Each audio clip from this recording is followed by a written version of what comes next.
You know anything about it? We got a musician here today too, and a real estate professional. But we'll get into that, people. We're not sure which one he's better at, but we're gonna figure it out.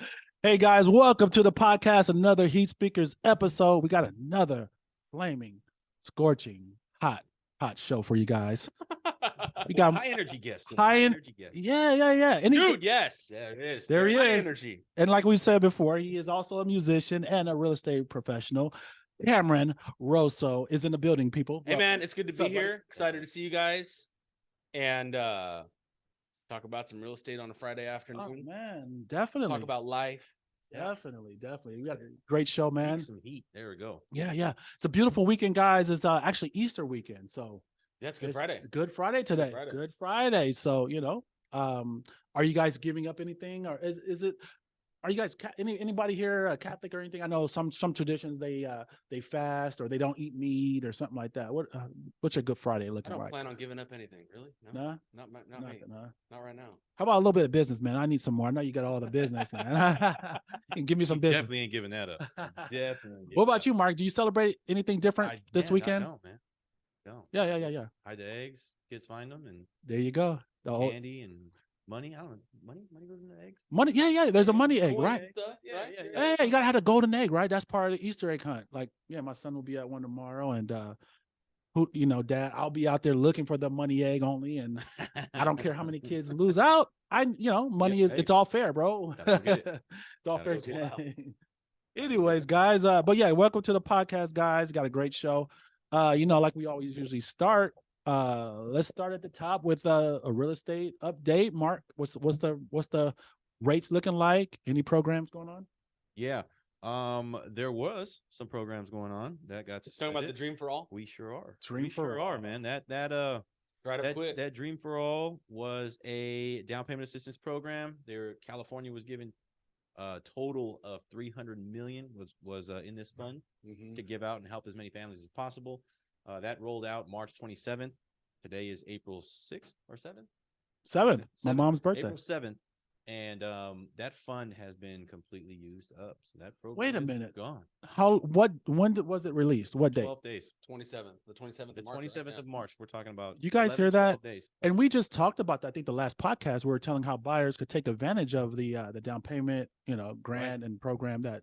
Right. The new program. Yeah. And you're telling me now that we're the second podcast and it's done?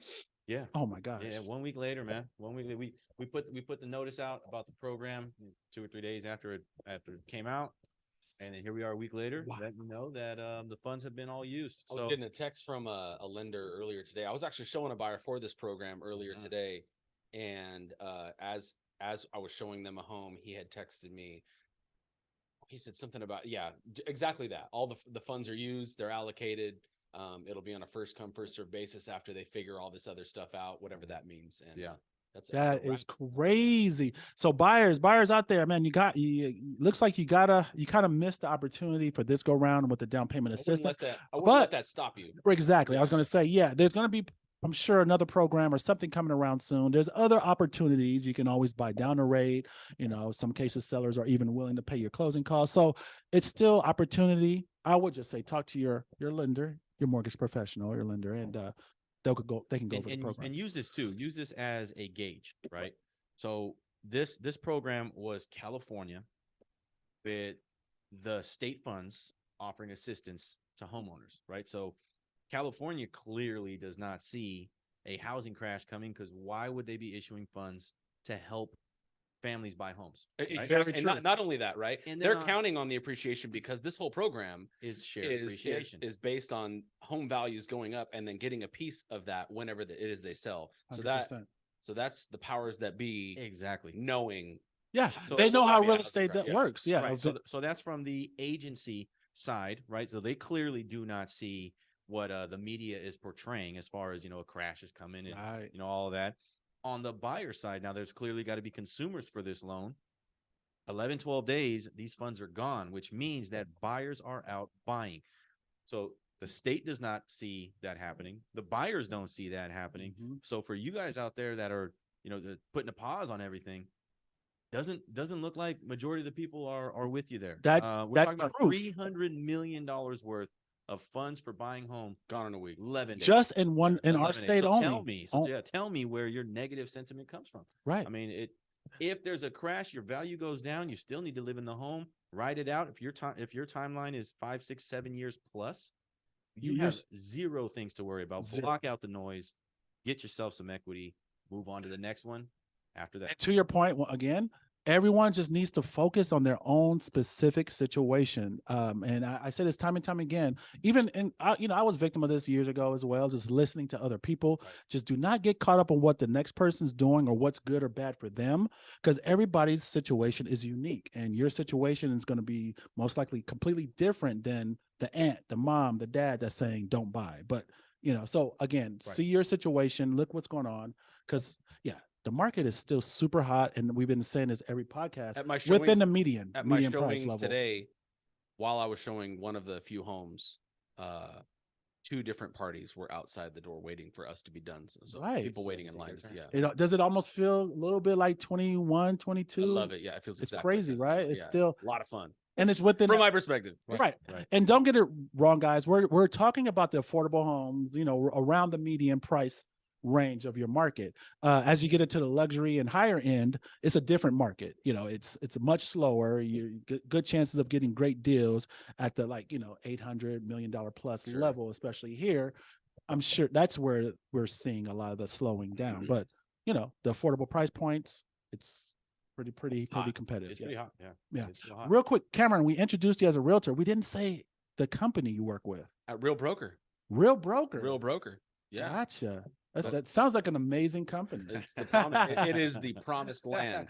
I tell other agents, when I'm talking to agents about, if they're thinking about a brokerage or where they're at, I'm like, I'm convinced I found the promised land with the freedom of business, keeping all of your money, You know what? But your career in this business didn't start at Real Broker, right? You started what year full time? 2020. 2020. I was at EXP. Wow. Yeah. So again, listen, guys, he came in at 2020, which is probably the worst time ever in real estate history to come into, because pandemic hits. Yep. Everything stops. You're a new realtor just trying to figure things out. You can't even do your job for at least the first couple of weeks. We couldn't even. Yeah, it was scary, dude. Washing your hands a lot. Yeah. How was that experience that first year? Talk about that, because that's like uphill. I remember the feeling of like, okay, so going way back to 2020, do you remember like the roads being empty, like everyone was staying home? Yeah. And like I was still driving to the office, and at one point they did shut down realtors. They were like realtors, but then at one point realtors were not to work or something like that. Like that was no listings. It was like then, it was like 2-week period. Like it was a brief period, right? But I think it was CAR, California Association of Realtors, lobbied on our behalf or something, and they were added to the list of essential workers, right? And it was like, I don't know, we just kept going to the office, keeping your distance, washing your hands a lot. Everyone's wondering what on earth is going on, right? And showing homes with masks on, and signing certain forms every time you showed a home, Yeah. And was that first year tough as an agent? It's usually always tough for a new agent in their first year. Talk about the struggles. What you did. So that was my first full-time year. I had been licensed prior, so I had like a few transactions under my belt. Okay. I had also listened to leading up to that year for about 18 months. So back to 2018 through then, when I had initially got licensed, listened to nothing but interviews of successful realtors. And I found there is a common formula for success in being a successful for success in being a realtor. And that is being on the phone, interrupting people's mornings, setting appointments. Wow. So getting cussed out and yelled at a lot. That's fine. That's fine. I can deal with that kind of rejection. That was all part of it. That's part of it. But it's setting appointments. So a common formula for many of these interviews that I had heard was, you're on the phone from 9 to 11 or 9 to 12, and you set appointments in the afternoon, or you do social media stuff in the afternoon, because it's hard to set an appointment right out of the gate, right? You're talking to homeowners. No one's selling their home the next day. But that and holding open houses. So I had the fortune of when I had, during 2019, leading up to that point in 2020, when I still had a regular full-time job, held a lot of open houses. I'm talking, my wife would come and our 2 young kids at the time, we have 3 now. She would be baking cookies. We'd be putting cookies in little sleeves and my business card stapled to him, passionate about it. And I'll tell you, my first 5 or 6 deals in 2020 came from open houses that I had held either in 2018 or 2019. Literally, open houses are a gold mine for sure. And if you got to follow up, you have to follow up, find a reason to be in touch with people. But what about the agent that says, you know what, I do open houses, they don't work, I don't get anything from you're them? not following up. No, there's absolutely no reason to not. You mean I don't just call a person one time and get a deal done? I got this gimmick, right? So I have a gimmick that I use at open houses, and I hope none of my current clients hear this. They will. No, it's fine. Not a but a sign-in sheet, you're entering a drawing for scratchers. I say a bunch of scratchers, okay? And the beautiful thing about this is they sign in, they kind of get excited. I got some scratchers around the sign-in sheet, but I call everyone that night or the next day and tell them they won. Everyone wins. All it takes is a few dollars in scratchers and you get in front of them again. I've gotten listings off that. I've kept buyers. I've gotten buyers that were upset with their other agents, and following up, giving them something in their hand. That's phenomenal. Everybody wins. What do they win again? What is it that they're like winning? $3 in scratchers. Okay. That constitutes a bunch to me, but I always put it in a handwritten card with my business card. Yeah. And anyhow, that little gift, think about it. Put yourself there in real time. The next day, oh, cool, I won. I'm not available until Thursday. You got to set a reminder to call them on Thursday. Hey, are you ready for your scratchers? I had at one point in 2020, I was following up with someone that I met at an open house. And they said, oh, we met another lender. We met this other realtor. They're showing us homes. And I said, that's cool. You never came and got your scratchers. Right. So think about that disappointment as a realtor. Like they got another realtor. They're using someone else. I met them. You know what I mean? But what did I do? I said, well, yeah, but you never came and got your scratchers. Come get your freaking scratchers. Yeah. He did that. And I said, when they came and picked them up from me, I said, are you looking at any other homes? I saw this home that I thought of you, yada, yada, yada. I ended up getting into contract with them. They're still a past client of me today. You know what I mean? Dude, follow up game, dude. Follow up game. That's incredible. Yeah. Man. That's golden gems for especially new agents. It's all about the follow up. How many times? I think a lot of times we get into the business and a lot of agents get discouraged because they are under the impression you call somebody once or you meet somebody once, and the next thing you know, you're out shopping for houses or you're getting, they think things happen super quick when 95% or more of these deals happen through consistent follow-up by the 5th, 6th, 10th, 15th time. What do they say? I think they say like most of it's typical. You're going to need 8 to 15 touches. Right. 8 to 15 touches. All the money is in the follow-up, and people severely. A lot of agents quit after 3. They don't understand that concept. It requires a lot of that, but you got it apparently super quick, which is great. Don't know if did you have training? I mean, how did you get that mindset early on in that first year to understand? I don't know. It's no plan B. There's no plan B. I had to make it work. I had been fired from too many jobs. I was an accountant. I was a terrible accountant. And I knew that this last time I was like, like I said, by the time I was getting fired from this job at the Office of Education as an accountant, I knew that I wasn't going back. I knew I wasn't going to go back to applying again, because you get fired once, like, oh, I'm applying for another job, humiliated, shamed, you know what I mean? I'm going to find another one, someone that's going to be okay with the fact that I didn't make probation on this one, and then I knew at this point, once I was getting let go, which was great. I mean, it was a union gig. So like I had some runway. They gave me 2 months of benefits and everything. I had a little bit of runway, and I just knew that was it. No plan B, man. So I hit Starbucks. I didn't have an office. I hit Starbucks, went and made calls. So back to the formula, of a successful realtor is making calls, talking to people, hold more open houses. So it was a rain or shine deal, dude. I had to hold open houses. I remember one rainy weekend in 2020, actually. So this is before COVID. This is probably January, February, 2020, right when I got fired in December, 2019. And held a rainy open house. It was raining the whole time. No one came except actually 2 people came. The one dude that came in the last 10 minutes was shaking off his wet coat or whatever. He goes, hey man, thanks for being here. The other 2 open houses I went to, the agents weren't even there. And I was like, well, I'd love to go show you those houses after this. Raining, right? He's dude, you're okay. Yeah, dude. Yeah. Well, I'll go show you after this, but I'm going to be here, like you said, till 4. I'm going to go grab my signs in the rain, and then I'll meet you there. I'll set it up right now. So we did that. He didn't buy any of those homes, but the next weekend I showed him homes for a couple weeks after that, and we got in a contract on something. Man, and he's a past client. That's what it takes. You never know who's gonna be who's gonna be what. You just do work hard, help treat people right, and good things. It's almost I heard this term like good it's like good phone karma is what I've heard. Like the more you call, right? You call a lot of people, you're getting hung up on, and a lot of things aren't working out, right? You may not get nothing on those calls, but eventually, things will start falling in place and working Dude, you know what? for I your start, favor. It's almost what? like Yeah, you just keep doing the work, and it's hard at first. Yeah, it's hard at first to call people, dude. It's hard at Right. first to get to interrupt people's mornings and not even know what the hell you're gonna say. But it's only going to come with that you get more practice at talking to people, Right. more practice on knowing what you're going to say eventually. So you just got to get through that. And now what I do now is I use what I call assumed rapport. So when I called you, Rich, about your expired listing or whatever, for whatever real estate reason, I just assume we're already in rapport. We're friends. So if your friend tells you, oh, no, it didn't work out, but I'm going to relist it with a friend of mine, wait, I'm your friend. That's my response to people now on the phone. I'm like, well, how come I can't be your best friend? Sure. People think that's funny, dude. You know what I mean? And they chuckle at it. Let me just send you my card in the mail. Let me come over right now. I'm available right now. Those kind of things. Sure. I assume I'm already in rapport with them. That's it. Yeah, I could shake off your And rejection, the bro. big takeaway from that, guys, listen to everything he's saying is gold nuggets. The biggest takeaway is you're not coming from a place of desperation or pressure.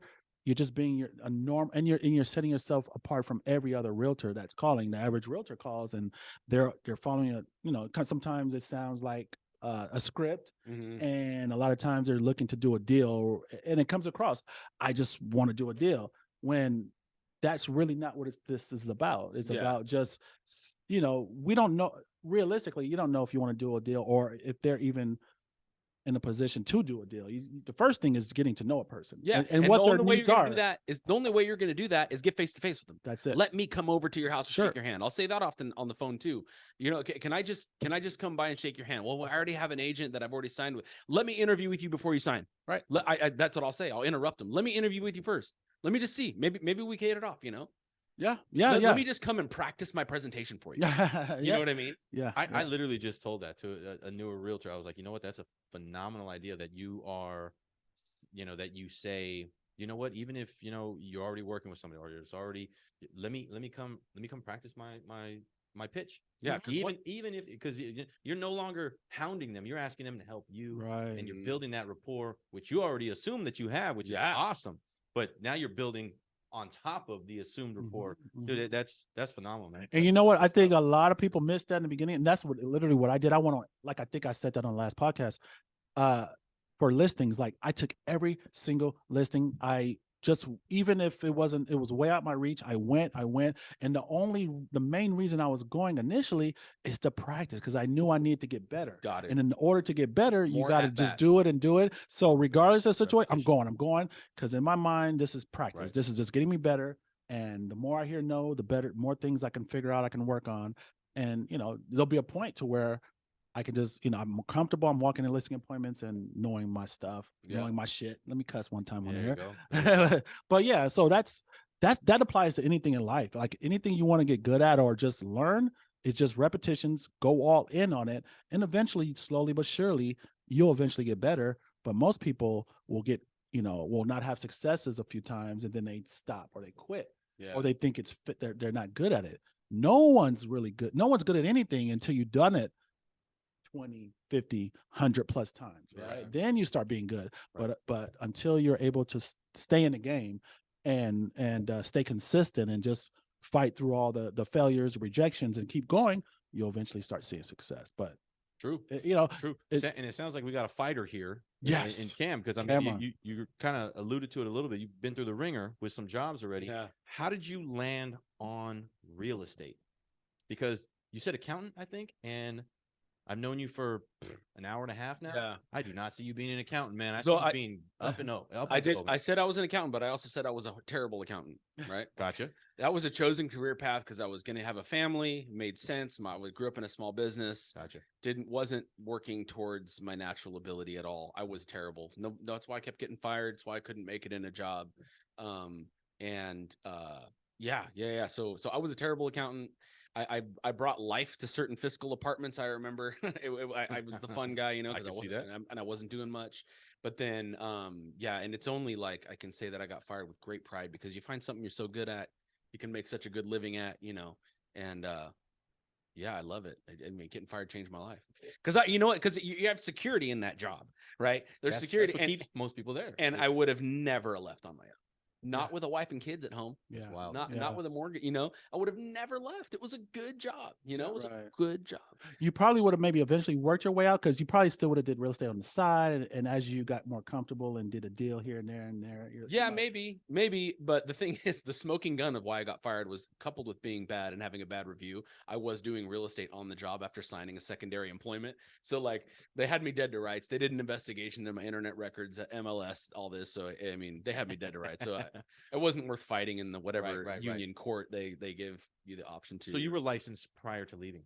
I was licensed prior to leaving. I got licensed initially because my wife and I's plan when we started having children was for her to be at home with the kids. I love that. Both of our plan, not just mine. I'm not a tyrant. Right. So that it came time to pull the trigger on that. And I said, I took the classes for this real estate test like back in 04, 05 and never passed it. So I was already ready to take the test. I just needed to pass it. Yeah. Wait, you took a test in 04?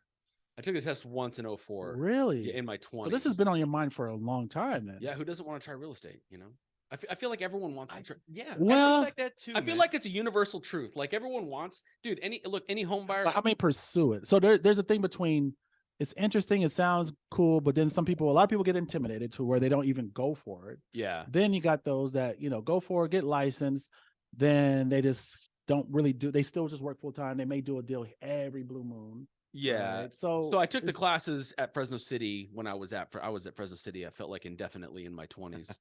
And there was another class that I took and I was eligible to take the test. I took it once, but my 20s were a hot mess. Was it Gary Carter's? He has a class at City. He teaches real estate. Shout out to Gary Carter. No, it wasn't Gary Carter. No. Okay. I had heard that, but no, he wasn't there. Okay. Either way, I was eligible to take this test, so I did it. And dude, so it's funny. It's like, I don't know if everyone feels like certain moments in their life is a montage or like like a movie scene, but I remember after finally passing that test in 2017, like thinking, wow, dude, I wonder if this is like the rest of my life, so this is the beginning of something really special, walking downtown, like leaving. And it wasn't, I mean, it was, but it wasn't not at that moment. It's going to take a couple years. And then sure enough, the real estate changed the trajectory of my entire family's life. So. That's a beautiful thing, man. Yeah, dude. Great story, man. Great story. Go ahead. I'll let you come in. Real quick, we talked a little off air about this, but I'm sure it plays even more into your business schedule now. But you had structured days prior, and you still maintain those structured days now as a realtor working for yourself. Yeah. How'd you come up with that routine, and what is that routine? I've always been a morning person. And always worked out, loved lifting weights, got older, started running, then COVID hit. So either way, so my routine, to answer your question, is I wake up 7 days a week, believe it or not, 7 days a week. I wake up at 4:15. I believe it. I feel like you shoot up, like you're like, boom. It's hard. I mean, it's not like super easy, but yeah, no, like I'm, it's uncompromising. I get up 4:15, 4:30 sometimes, and I prep, get on my gear, and I go running a 5K with some podcasts in my ears. So I run a 5K every morning. Heat Speakers podcast in your ears, right? Yes, every morning. Every morning. Every morning. There you go. And so I run the 5K. I like to keep it so I can say I run a 5K because it sounds sexier than 3 miles. And come home, shower, and wait for the kids to wake up. My wife has never made me get up in the middle of the night for any of my children. So I've tried to let her sleep as long as possible in the morning. I wake up, feed the kids breakfast every morning. It's a nice little routine. Sure. But it does something. So I'm ready to go to be at the office by 8. Right. And I go to my office Monday through Friday, every day, 8, sometimes 8:30, and unlock it and get to making phone calls, get to whatever is going to require me of that day. But yeah, nice. Dude, that's the morning routine. Nice. Wake up and run. And it's Saturdays and Sundays too. That's a beautiful thing. So your wife pretty much stays home all day with the kids, and you're free to go. Yeah, God bless. That's a beautiful thing. And I love that question because I had that on my list. As I was gonna propose to, because I did post this the other day, I think on Facebook, the difference between just being a real estate agent, right, a licensed agent, as opposed to running it like a business, right? And everything you just said shows and how you're running it like a business as opposed to just being, you're having set times, you're on Mhm. a schedule. All that is very important and more to making it become a business as opposed to just like a hobby. A lot of agents are Yeah, just for sure. hobbyists, For sure. do a deal. Nothing's too structured when you're a hobbyist. It's just, you don't really have systems set up. Yeah. But there is a difference when you become a business. Now things are more consistent. You have schedules, you got systems in place. Everything's just operating Mhm. like an actual business. So that's what I hear. Yeah, no, yeah, and it absolutely is that. It absolutely is that. I track where all my deals come from. Yep. I have my own spreadsheet for every year. Yep. Deals, the source, what Mhm. the monetary numbers in there. Mhm. And that way I can say, like, 30 in 2021, 35% of my business came from probate. Right. So Mm. just to know those things, Yeah. like you want to if I'm getting most of my listings from this, I want to expand that, Yeah. stay there. That's working, stuff Yeah. like that. But Yeah. that's running it like a business. Yeah, definitely. That's my point. Yeah. Yeah, no, definitely. and it's important to have that kind of data because you want to know what's working, what's not working. How can I grow this business? And a question for you, I guess, would be, how do you limit those distractions that get in the way of you doing those things you're supposed to do? Because nobody's making you show up, right? Yeah. I mean, anybody in real estate, well, not anybody, some people, may work at somewhere where they have to show up or they're required to, but most people are on their own schedule, so Yeah. nobody's forcing them to do these things. When you go entrepreneurial, that's just the way that it goes. So Right. how are you limiting these distractions so that you dial in? How do I limit distractions, man? I don't know. Do you focus on a lot of things, or you just right now it's just business? It's hit and miss. It's hit and miss. It could be a little more focused. The priority is definitely getting. So I'm an advocate and a diligent user of my CRM. Okay. What does CRM stand for even? Contact or Customer relationship management. Yeah, CRM, contact relationship management, customer relationship. Customer relationship management. Customer relationship management. So I use my CRM. I use it regularly.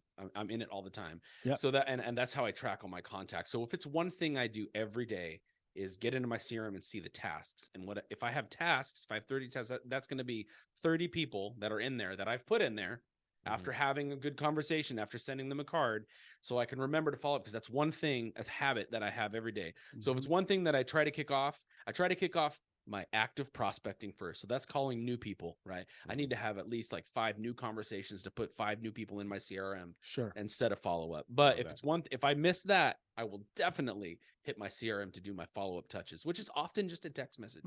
Often just like someone that you did connect with initially and you've sent all these follow up texts, or maybe it's time to call, but I don't have I just kind of use my own judgment on that. Yeah. But I'm the guy that's there. Yeah.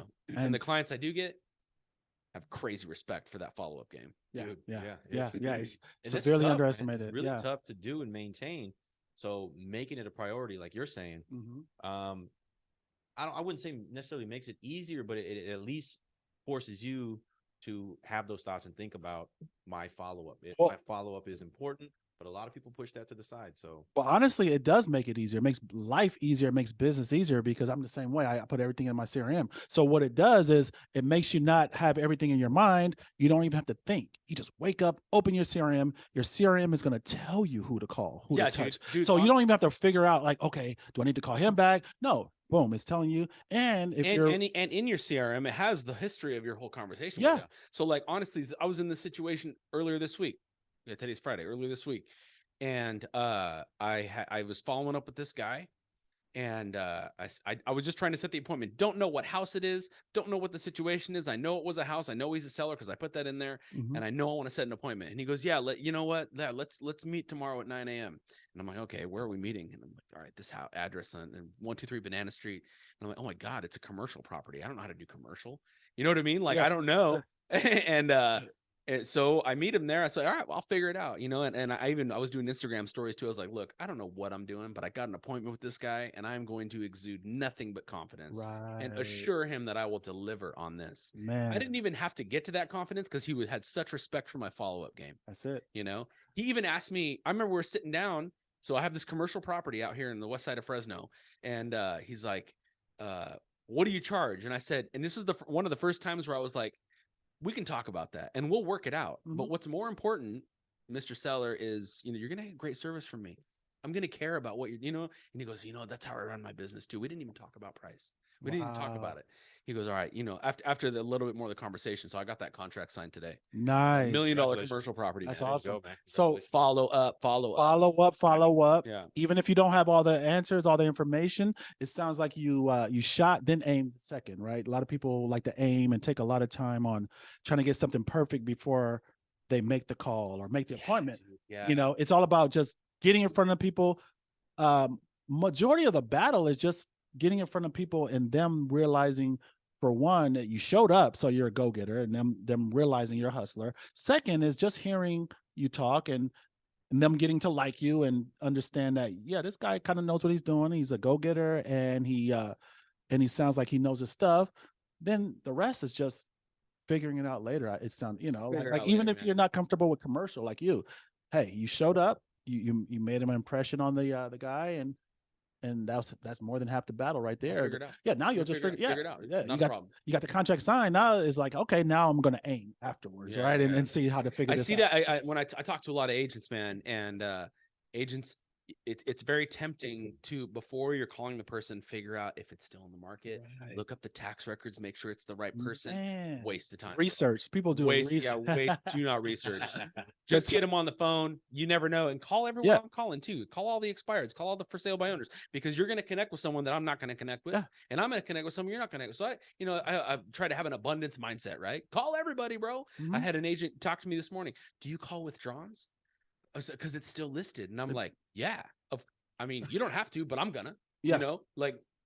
Well, withdrawn is withdrawn. It's technically withdrawn. Something happened. It's not on the market. Find out what happened. Yeah. See if you can be there for them. Maybe they need you to bring them a soda. Yeah. Maybe they need you to do something way out of. Or you need. I often offer that to people on the phone. Like, oh no, like someone has a really bad situation. They have a physical malady or something. Can I bring you groceries? Look, what? That's the reaction. That's the reaction. Like, what? I'm like, yeah, dude, you need anything? Right. Like, bro, I have a for sale by owner that is going through leukemia. He's going through leukemia. Dude, if you need anything, bro, you let me know. I will be the one that's there for. If you don't have family here, you know what I mean? I can, I'll take care of you. I don't know. That's service, right? That's integrity. That's caring about people. And really, that applies across any type of business, guys. So this can relate to real estate or any business you're doing. And the moral of the story is, don't overthink it. A lot of people just get in their head, we're overthinking stuff. Just be a regular, decent human being, a nice person, and just care for people. Really listen and care, and you'll figure out the rest. Like, that's really what it is. Calling people, talking to people, figuring out what their situation is, and genuinely caring and genuinely trying to figure out how to help them out. Yeah, that's it. That's it. All the other things, that come like, everyone's trying to analyze and figure things out. That happens later, but first is just figuring out what's going on. And that's it. And follow up with everybody, because you never know which one's going to land. You just never know, dude. Yeah, 100%. Real quick, I just wanted to touch on this. I don't know if you had a question, but I did want to just real quick, just to touch on this. You're with Real Broker, right? Okay. Yeah. Just really quick, I just want to know, in your opinion, what are some disadvantages, if any, and advantages of being with the company you're with Real Broker? The advantages of being an agent and hanging your license at Real Broker, you have the opportunity to pour into agents, and it's a great passive income opportunity, because Real Broker gives all of their revenue back to the agents, right? So that's, if you are into pouring into agents and being a resource to other agents and building a team, like that is a really good opportunity. The primary reason I came to Real Broker initially was an opportunity at that stock. They have publicly traded stock, and they throw it at you when you participate in the program. You opt into a program to buy it out of your commission check, and they grant you X amount on top of that. So you get ownership in the company. Yeah. So I just came just for the money, right? But then, like, hey, just to be completely blunt, right? Yeah, hey. I came for the money, dude. I saw this model succeed before, and this is an even better version of this model succeed with their stock. And I wanted, realtors don't have a retirement plan, bro. Very true. You know what I mean? Yeah. So this is a long-term play. Built and in. I want hundreds of thousands of shares of that in the next 10 years, Right. And what was a very nice surprise when I got here was the incredible culture that has trickled down from the top, the CEO to the leadership down. It is a culture of integrity. It is a culture. Some of the hashtags are like making a difference, no agent left behind. I'm drawing a complete blank. Work hard, be kind. Work hard, be kind. That's probably one of the most important ones. I love it. Excuse me, I keep clearing my throat. It's okay. Yeah. So I didn't expect that. And then and then another mental switch flips when you have ownership in your company. All of a sudden, like Take some pride. you take pride. Sure. In that and wearing that. You will care. Yeah. You will care about the success of the company. Yeah. Because that's your future now, right? You're not just using it for a check, or Right. yeah. So it's I'm convinced.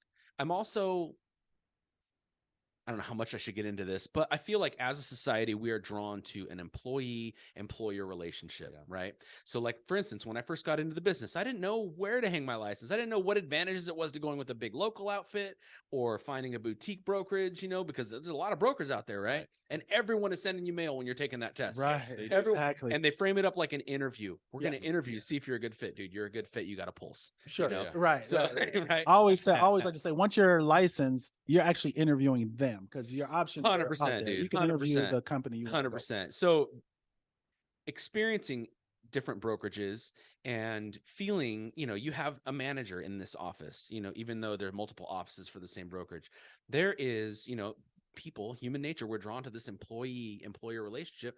There's politics involved. There's rubbing shoulders with right. Another term I've coined. There is decentralized authority at our brokerage, right? When you're at an office of agents that are at Real Broker, there is none of that. Sure. Because no one's managing the office, right? You're running your business. How can we help each other? It's a win-win. When you win, I win. Dude, and it's like, it is such a refreshing culture, And the beauty of it, everyone's incentivized to help each other out, where some companies, it may be more competitive, like, I don't want to help that person out with.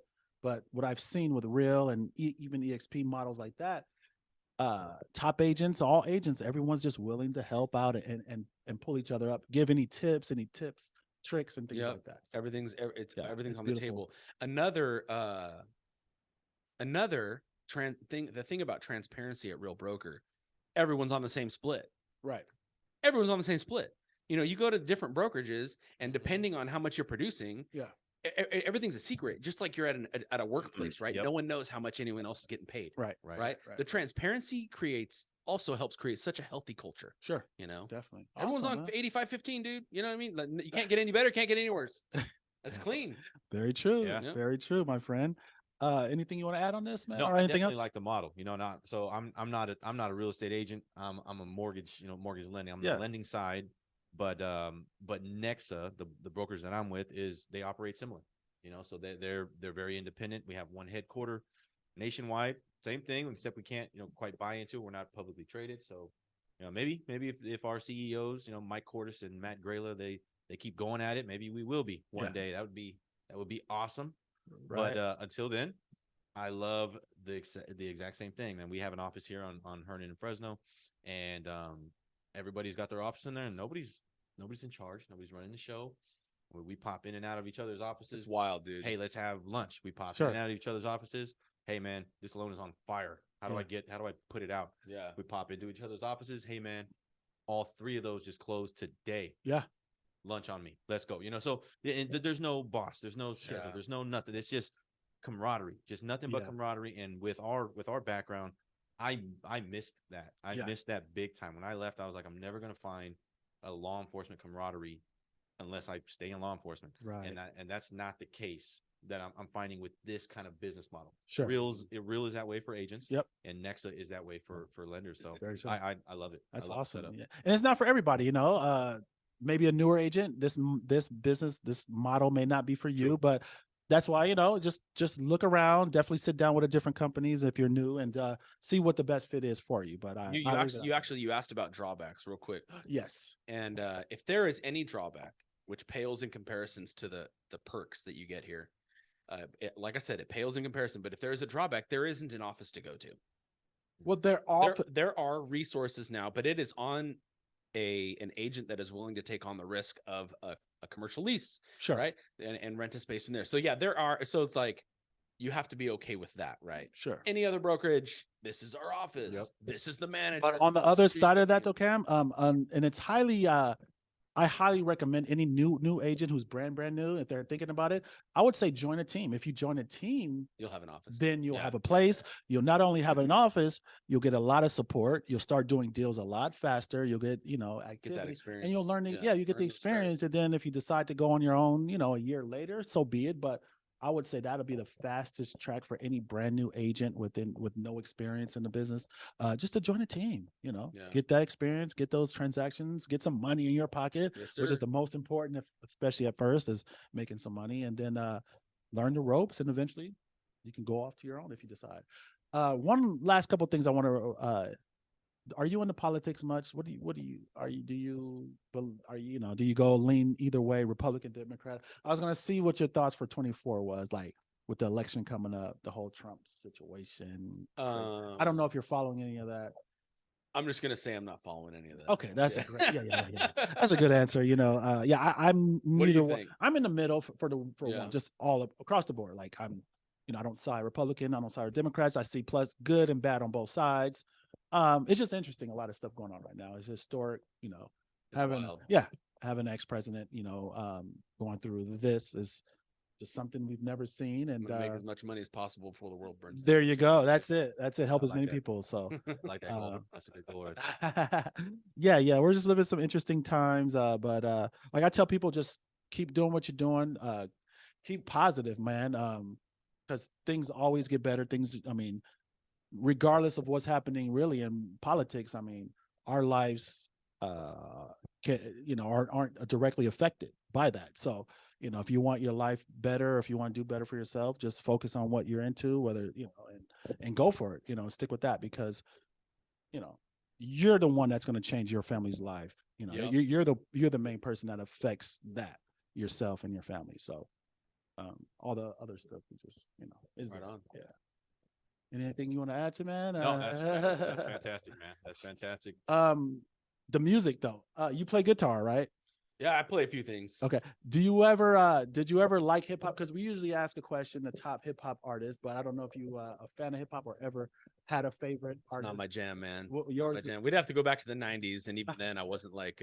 Well, hey, throw one out. Throw somebody out. Who did you listen to in the 90s? I mean, I didn't listen to hip hop. Gotcha. I didn't listen to hip What'd hop. you I love the 90s saga of the death row, East Coast, West Coast. Okay. Okay. Yeah. What was it? Bad Boy. Yeah, Bad Boy and Death Row. The Source Awards. Oh, right. That and Snoop Dogg's up there. Yes. History. With all his blue rags on. Yeah. That was historic. Watching the guys that were there tell that story is intense. It is. Yeah. It is. So I don't know. That's what I would go back to. Sure. Bone Thugs. Remember Bone Thugs? Oh man, legends. Yeah, I wish I would have brought my guitar, because I could actually sing that entire song, that Crossroads. No way. And play the guitar. Hey guys, you got to check out Cameron, man. He's a musician, a real life musician. He plays guitar. Shoot Favorite you my Instagram link. One of your, just give us one all-time artist, whether your favorite or not, just somebody that you love, like a band or an artist. Man.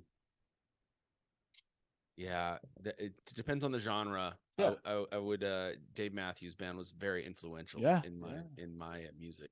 Yeah, they're legends. I remember that. Yeah, I've heard some of the stuff before. Really good. That's not my main thing, but for sure, very, very awesome.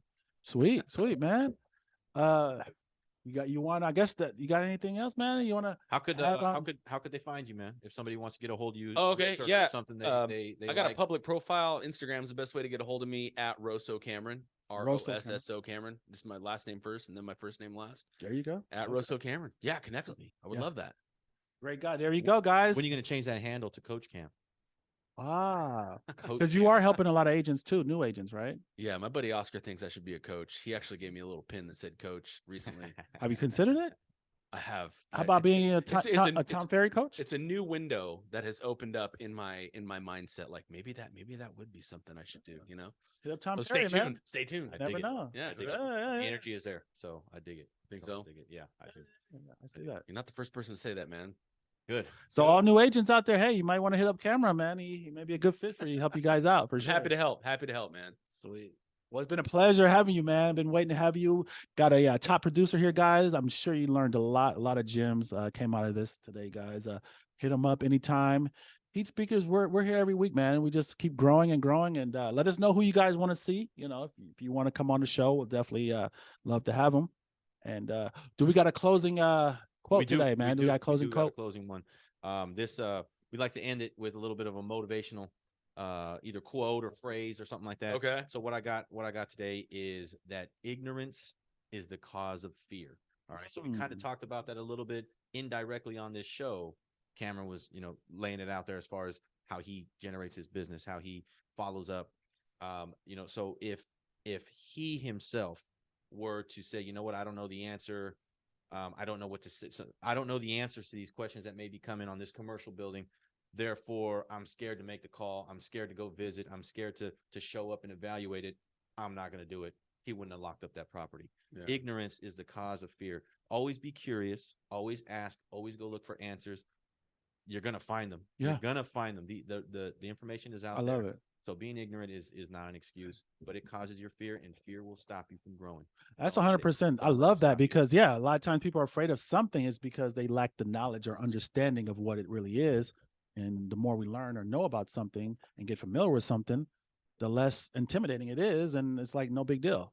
Then you reach levels you never knew you had. One last thing, how this applies to me, and you guys could chime in about your own life. But me, like I expressed many times, and this is a lot of people's kind of fear, anxiety is like public speaking, right? So what I've done is I joined Toastmasters. So did you really? Yeah. So I'm doing the Toastmasters thing, just, practicing and just getting better at public speaking to where it becomes just second nature. You know what I mean? That's where I'm trying to get. Good for you, so, man. Yeah. So whatever, you guys, just something I'm throwing out. If you're anxious or a little bit fearful about something, go towards it, learn it, study it, try to be the best at it.